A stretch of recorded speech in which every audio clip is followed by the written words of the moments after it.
If you could wish for one thing, just one, what would it be? Tonight's bedtime story is about kindness, courage, and a little sparkle. This is the story of Cinderella. At the edge of a small town, a window glows warm in the dusk. Inside, a girl sweeps the last dust from the floor. Her name is Cinderella. She is gentle, she is brave, and she carries a tiny wish she calls a night to feel seen. Here are 3 ideas to hold as we listen. The kindness key. Kind acts unlock doors. The helper's gift help arrives when hope stays alive. The rule of midnight magic is real, but it keeps a clock. We'll meet a stepmother who frowns, 2 sisters who fuss, a prince who listens, and a godmother who laughs like wind chimes. We'll hear slippers ring on marble and a clock count the stars. Get cozy. Breathe slow, because when the clock strikes 12, everything can change. Somewhere, a wish is about to be heard. Once, in a cozy house at the edge of town, lived a girl named Cinderella. In the mornings, she opened the shutters to let the sunshine in. In the evenings, she whispered her little promise, "Be kind, be brave." She liked the way the words felt warm as tea, steady as a heartbeat. After her father passed, the house changed. The stepmother moved like a chilly wind through the halls. The stepsisters fussed and flapped like noisy birds. Chores multiplied. Sweep the hearth, wash the cups, mend the hem, fetch the water. Cinderella did the work with careful hands. She hummed to keep her courage company. Up the narrow stairs waited a tiny attic room with a sloped ceiling, a trunk, and a window that framed the moon. At night, she watched the town lamps blink awake, one by one, like sleepy stars that came down to visit. She kept a small wish tucked under her pillow. She called it a night to feel seen. Downstairs, the stepmother planned and pointed. Cinderella, the terrace is dusty. Cinderella, the silver is dull. Cinderella, don't dovle. The sisters tried on moods, the way others tried on hats. 1 minute loud with laughter, the next prickly as thorns. Still, Cinderella treated them with steady courtesy, not because they earned it, but because kindness was the light she chose to carry.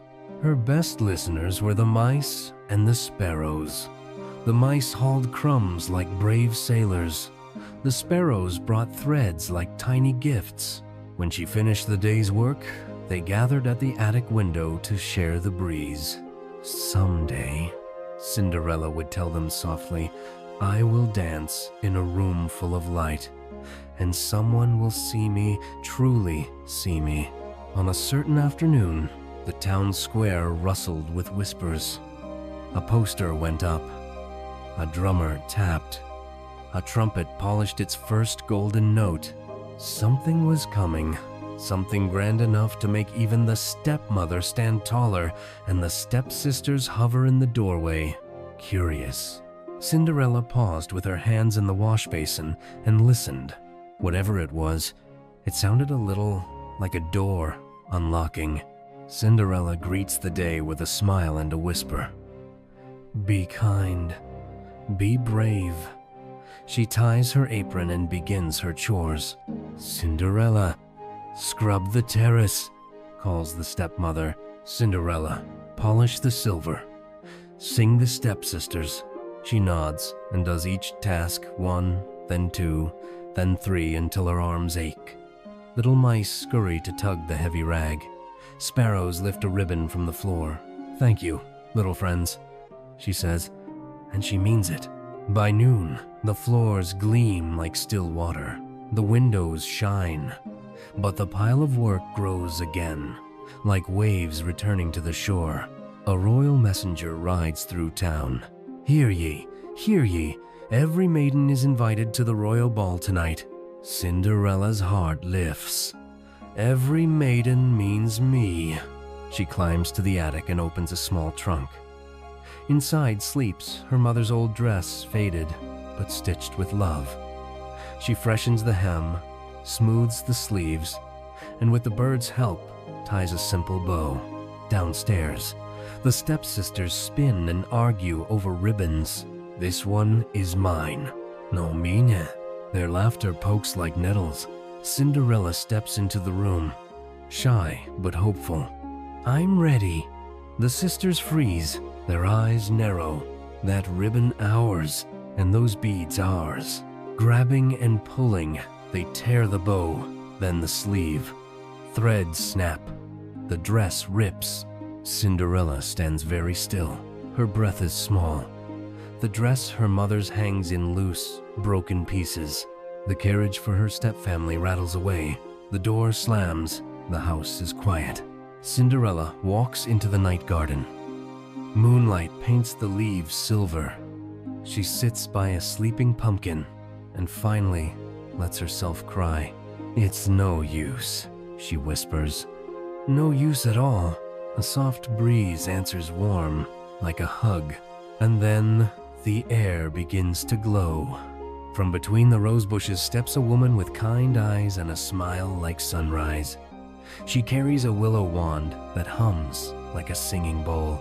Dry your tears, child, the woman says. You kept your kindness when it was hard. That's the kindness key. Now, here is the helper's gift. Who are you? Someone who believes in you, she says, and winks. Let's ready you for a night to feel seen. She taps the pumpkin. It shivers, swells, and softens into a golden carriage, round as the moon. She nods to the mice. They leap, glow, and become 4 bright horses, proud and snowy. She touches the old gray horse. He straightens into a coachman with a neat hat and kinder eyes than before. Cinderella gasps. It's beautiful, but my dress. Stand still, says the woman, and breathe. She traces a slow circle in the air. Light gathers like falling snow. Rags dissolve. In their place blooms a gown the color of clear morning. Not loud, not bragging, just quietly, beautifully true. 2 slippers appear, thin as frost, bright as stars. Listen well, says the woman. Magic is real, but it keeps a clock. This is the rule of midnight. When the clock strikes 12, the carriage will be a pumpkin, the horses will be mice, and your gown will be your old dress. Be home before then. I understand, Cinderella says. I promise. Good. And remember, what makes you shine is not the gown. It's your heart. The coachman opens the door. The horses stamp, eager and light. Cinderella looks back at the quiet house, then forward to the bright road. Thank you, she whispers to the night, and to the woman who believed in her. She steps into the carriage. It rolls toward the palace, wheels whispering on the road like a secret. And far away, in a hall of candles and music, someone is about to notice the gentlest person in the room. The palace glows with warm light. Musicians tune, guests laugh. The prince stands near the staircase, listening more than speaking. He offers water to a nervous page. He thanks the harpsichord player for a song well played. He is kind, but a little lonely in the crowd. The music hushes. All eyes lift. On the staircase stands Cinderella, as if the moon itself had chosen a girl to carry its light. Who is she? Someone whispers. The prince doesn't answer. He notices how Cinderella pauses to steady a small child at the railing, and how she thanks the guard who opens the door. Then he moves through the crowd, not rushing, as if following a melody only he can hear. He bows. Would you like to dance? Cinderella smiles. I would. They step onto the floor. Around them, the room turns to soft color and slow circles. They talk easily about gardens and books and the way the town smells like bread in the morning. He laughs at her quiet jokes. She laughs at his surprised joy. "I feel like I've known you forever," he says. "And I feel seen," she answers, almost to herself. They step outside to the lantern-lit terrace. The sky is deep and full of patient stars. "I never asked your name," he says. Cinderella's hand touches the railing. She is about to answer when the great clock in the tower breathes once, twice. Her heart stumbles. "I am so sorry," she says. "I have to go." "Wait." He reaches out, but she's already moving. Through the hall, down the stairs, swift as a bird. One slipper slips free and taps against the marble, bright as a bell. She doesn't stop. She can't. The carriage door closes. The horses leap. The road flies beneath them. The spell unwinds like mist. The carriage breathes back into a pumpkin. The horses blink and become mice. Cinderella stands in the quiet lane in her old dress, holding just one shining slipper. At the palace steps, the prince lifts the lost shoe. "She was real," he says softly, "and I will find her." Morning brings a new sound. A royal decree is announced. "Every maiden will try this slipper," announces the duke. "The prince will marry the one it fits." House by house, road by road, the search winds through the kingdom. Some feet are too long, some too small. Some try to press and pinch. None are right. At Cinderella's home, the stepmother smiles too sweetly.